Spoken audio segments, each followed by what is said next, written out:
Hey, what's going on? Welcome to the Doug Show. In this episode, I talked to Evan Porter, and this is an update because I've talked to Evan two other times.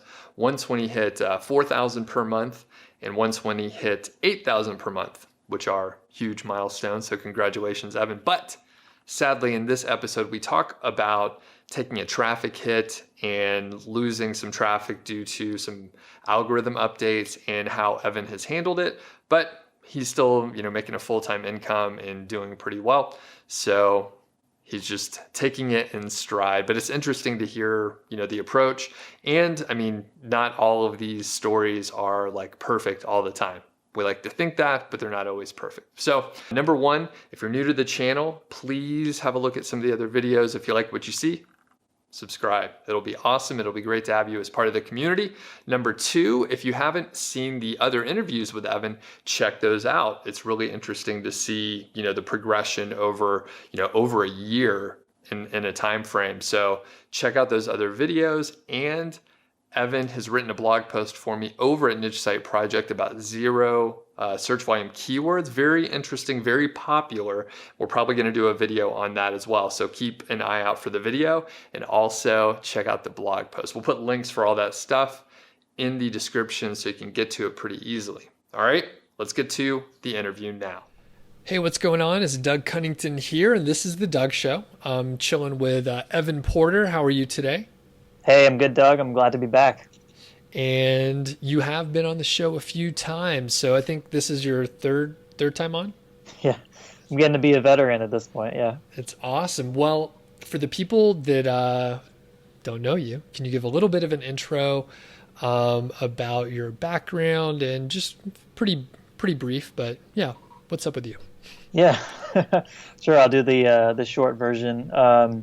My name is Evan. I used to work as a full-time writer and content marketer. I got my start in an agency and eventually went on to write for one of the really big viral news publishers.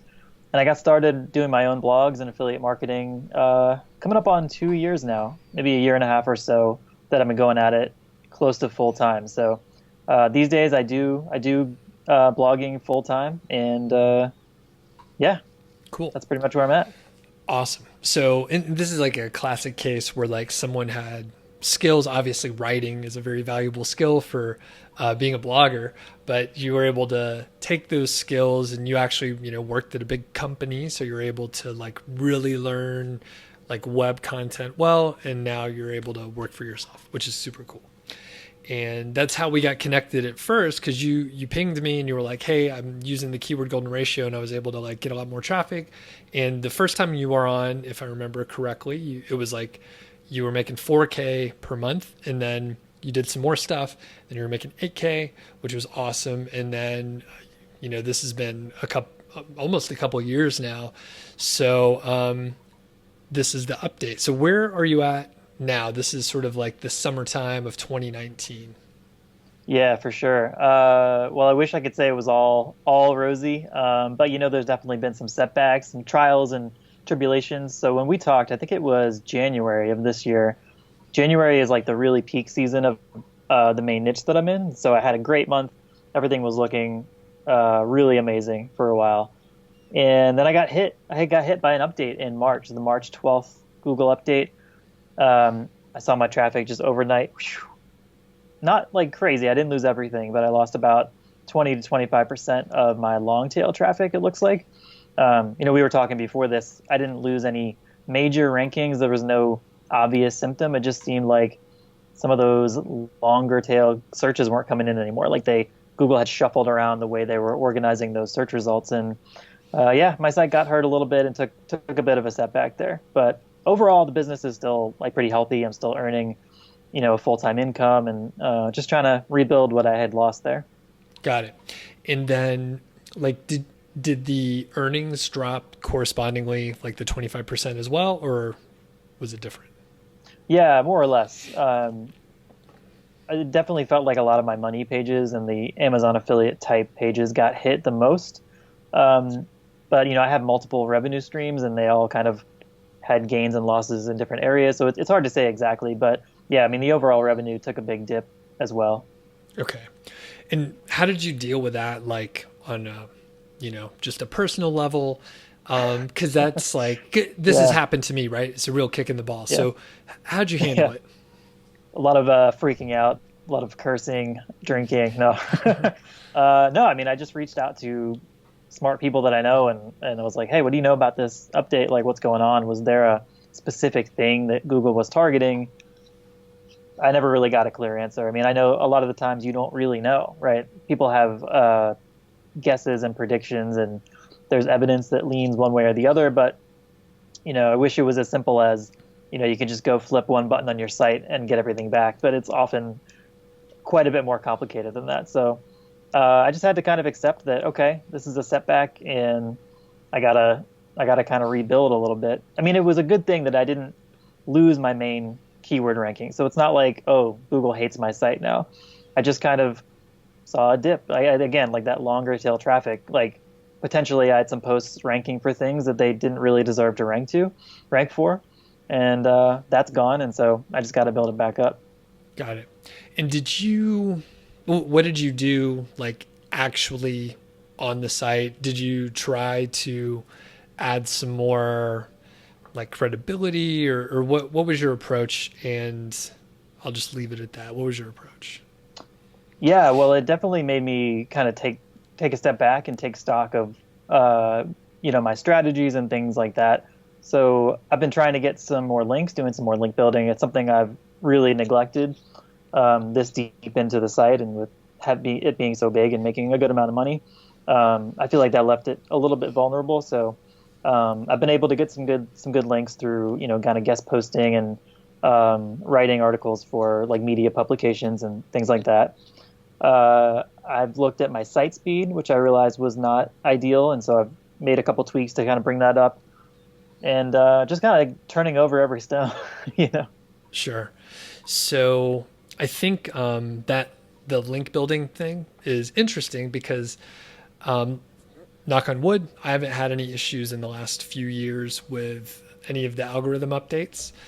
Generally, especially in the last year, so 2018, 2019, my observation is most of the people that have been hit usually don't have very many backlinks to their site across the board. Like I can't think of an example where someone's like, I was crushing it with backlinks. Also, my site got hit.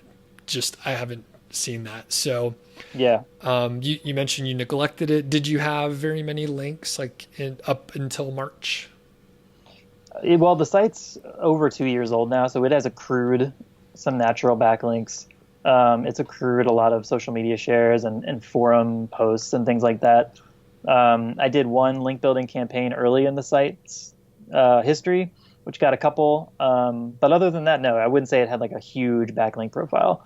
But the interesting thing is I have two different sites, and only one really got hit by that update, and the other one is still growing very, very nicely. So in terms of like the overall way that I approach the content strategy, I don't think it was an issue. I think it was one of those things where, those certain niches that Google is really, really tough on, and you need to do more in certain niches to have that authority. Got it. And that said, like your other site is growing, and you said you had the same content approach. Hopefully, you're doing a little more link building. yeah. But, my there.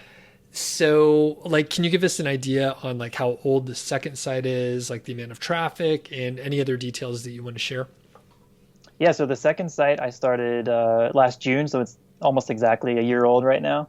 And it has about 60 or 70 articles on it, brings in 60 to 70,000 page views a month. And I think last month it made just shy of $2,000. So that one is performing great for how old it is and the type of site that it is. Gotcha. So, okay, just 1 year old, $2,000 a month. Yes, correct. Okay. So after 6 months, did you see like the Google Sandbox lift and that sort of thing that you hear about? Definitely. I mean, I've seen it so many times now that it really is like you can see it in your search console. It's like, doot, doot, doot.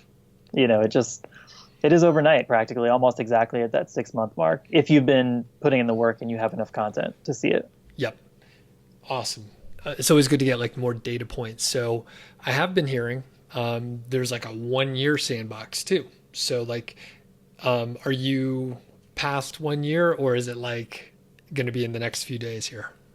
Yeah, I'm past 1 year. I can't remember if there was a surge, but it kind of seems to hum along. Like it'll plateau and then it'll jump. It'll plateau and then it'll jump.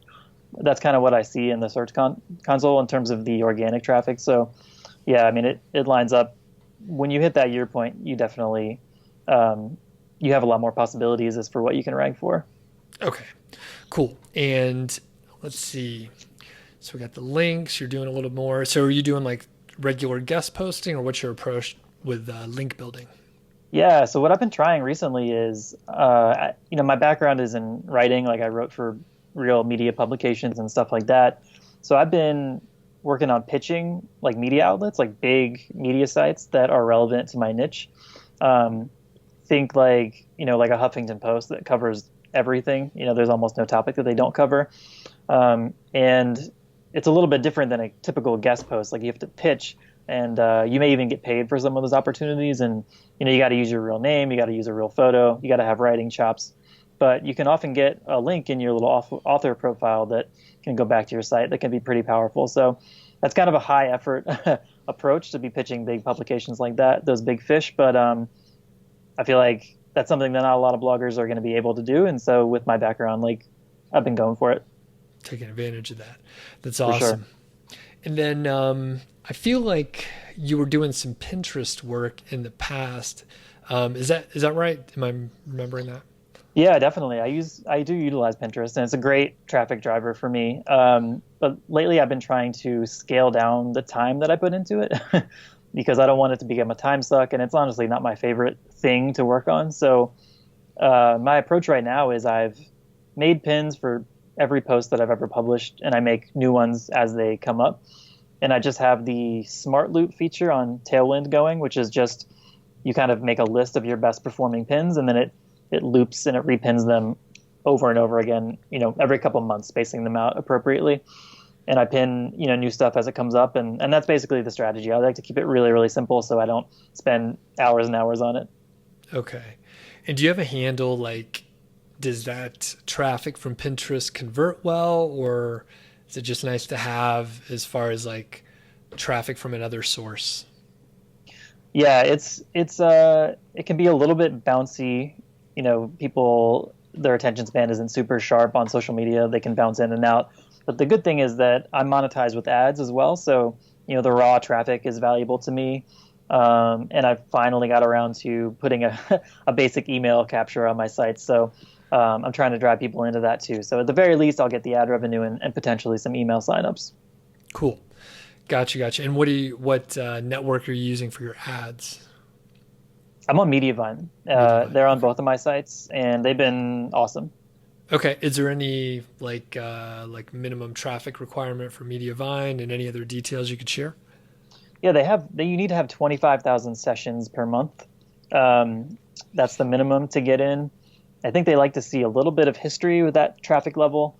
Although I was able to get in a little bit early on my second site because I had a previous site in good standing with them, and so that helps. But they can be pretty picky. Like if your traffic is not US based, or if you're getting 90% of your traffic on one post, there's certain things that they don't like. So it can be a little bit difficult to get in. But if you have 25,000 sessions per month, that's the minimum. Yeah. Okay, cool. And I guess those are sort of like the high level questions for the update, but like, do you, any other interesting things that have been going on that you want to share about either of your sites, or just doing this stuff in internet marketing? Yeah. I know I've actually been in an interesting phase lately. And maybe some of your viewers and readers can relate to this I'm sure you can relate to this, but I'm at this point now where the stuff that you do and the processes you use to build a site up from nothing to a couple $1,000s a month, like that's not necessarily what's going to get you to, 10K a month, 15K a month, and the whatever your goal might be. And so, when a site gets big and it has a lot of traffic and it's making money, it actually gets harder to grow. I think like just adding a post here and there doesn't really move the needle anymore. So I'm kind of in a place where I'm testing lots of different things, lots of different types of content and promotional strategies to see like what's going to work and what I can start to really scale up, because I think it's time. Cool. Well, let us know what it is whenever you whenever you uncover the mystery. Yeah, once I figure it all out. Yeah. You got it. Yeah, I think you're right. I mean, like you started a new site within a year. You've hit like a pretty big milestone that so many people are like, if I could just make like, $2,000, $3,000, like that's enough for them to quit their job and like keep pushing. But like, yeah, it's another set of skills. And I think, potential, obviously you're a strong, very good writer. And it may be around like the link building stuff. Like you got to match up the two. Like you don't have to be awesome at either one necessarily, as long as you got a little bit of each. But it's funny, I was just talking to someone else recently, and part of it's perhaps my fault, right? Where I'm just like, publish a bunch of content, don't build any links, it'll be okay. And like that's enough. That's like the cost of entry. And then after that, like if you can do the other stuff that everyone else hates doing, link building, then you could be all right. So yeah, for sure. I mean, interesting things start to happen like when you've got a site that's old and it has a lot of content and a lot of traffic. Like, yeah, you can publish a new post and get new traffic, but a post you wrote 2 years ago might start slipping down the rankings.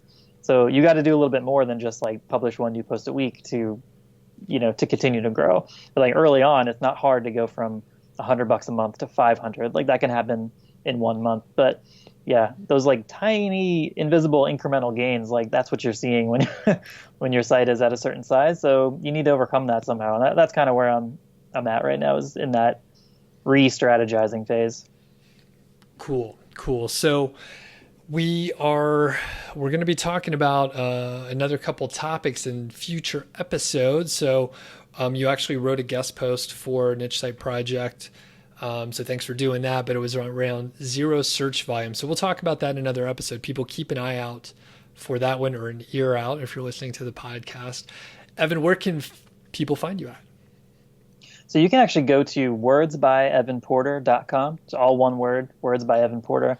It's my old personal writer's blog, but lately I've been jotting down some things that I'm learning and stuff that I'm trying in my journey as a blogger. And I think you might find it interesting.